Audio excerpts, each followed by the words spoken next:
আসসালামু আলাইকুম। মাহে রমজানের শুভেচ্ছা। আজকে আমরা রমজানের শেষের দিকে।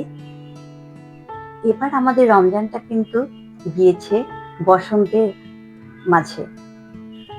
মানে বসন্তের যে আবহাওয়াটা, না বেশি গরম না বেশি শীত, এর মাঝে আমাদের এবার আল্লাহর রহমতে রোজাটা পার হলো। আমরা এখন রোজার শেষ প্রান্তে এসেছি।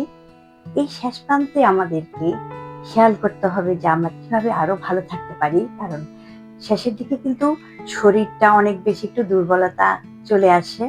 তার জন্য আমাদের খাওয়া দাওয়ার দিকে অবশ্যই খেয়াল রাখতে হবে। অনেকে বলে যে আপা আমি তো আমার ওজন বেড়ে গিয়েছে। আসলে কিন্তু আমরা যদি ভাজা পুরিটা স্ন্যাক্স হিসাবে খাই, আর মেইন ডিশগুলা যেমন প্রচুর আমাদের চিরা কলা, ফ্রুট জুস, তারপরে বেলের শরবত, বাঙ্গি পাওয়া যাচ্ছে এখন এই সিজনে, কিন্তু এবার রোজা সব কিছু পাওয়া যাচ্ছে আল্লাহর রহমতে। মনে হচ্ছে যে মানে শান্তি আর শান্তি। আমরা ডাবের পানি খেতে পারি, তারপরে ডাবের পানির সাথে আমরা ইসবগুলের ভুসি খেতে পারি, যেটা খেলে আমাদের স্বাস্থ্য ঝুঁকি কম থাকবে। তারপরে যখন আমরা নামাজ পড়ার পরে একটু ক্ষুধা লাগে, তখন আমরা হালকা একটু ডিনার করতে পারি। সেই ডিনারে আমাদের ভাত, মাছ, মাংস হালকা মশলায় খেতে পারি। এইগুলো খেলে এবং ইফতারের পরের থেকে সেহেরি পর্যন্ত আমরা যদি পর্যাপ্ত পরিমাণে পানি খাই, তাহলে কিন্তু আমাদের ডিহাইড্রেশনটা হবে না। ডিহাইড্রেশনটা হওয়ার কিন্তু একটা পসিবিলিটি থাকে শেষের দিকে।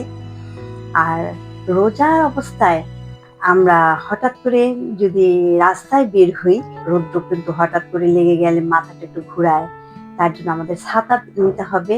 আর আমাদের মাস্ক ব্যবহার করলে আমরা আরো ভালো থাকবো, কারণ এখন কিন্তু অনেক ধুলাবালি, যেহেতু বৃষ্টি নাই, তার জন্য আমাদের মাস্কটা ব্যবহার করলে আমরা অনেক বেশি ভালো থাকবো।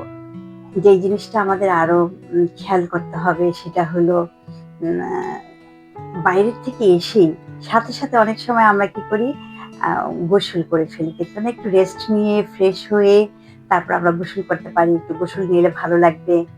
আর এখন তো আমাদের কেনাকাটারও শেষ টাইম, লিস্ট করে আমরা যেন বের হই, লিস্ট করে আমরা অল্প সময় তাহলে আমরা কাজটা শেষ করতে পারবো।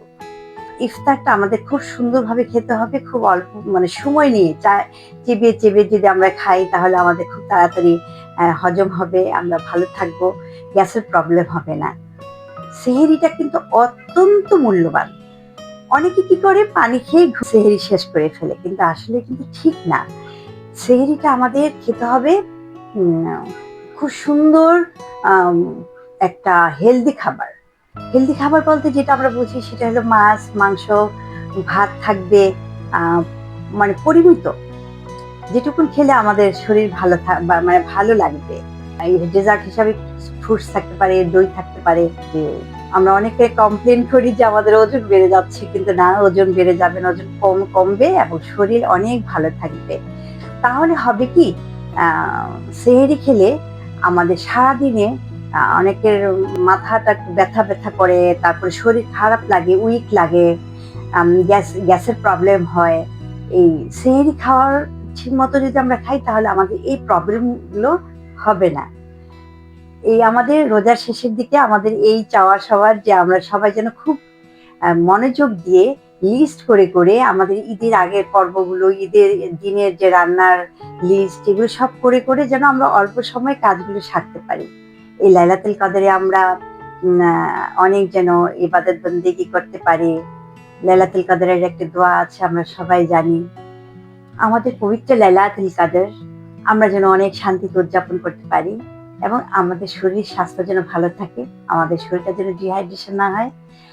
এই আমাদের চাওয়া, আমাদের যে দোয়া, লাইলাতুল কদর খায়রুম মিন আলফি শাহর তানাজ্জালুল মালাইকাতু ওয়া রূহু ফিহা বিইজনি রাব্বিহিম মিন কুল্লি আমরিন সালামুন হিয়া হাত্তা মাতলাইল ফজর। আরেকটা আল্লাহুম্মা আফুন তুহিব্বুল আফওয়া ফাফু আন্নী ইয়া গাফুর। এটা আমরা বেশি বেশি পড়ব, আমাদের অন্তঃপ্রাণ ঠান্ডা থাকবে, ভালো থাকবে। আমরা দুনিয়া এবং আখিরাত সব দিকে যেন ভালো হয় আমাদের, এই আমরা আশা করব। পবিত্র ঈদ উল ফিতরের অগ্রিম শুভেচ্ছা। আল্লাহ হাফিজ।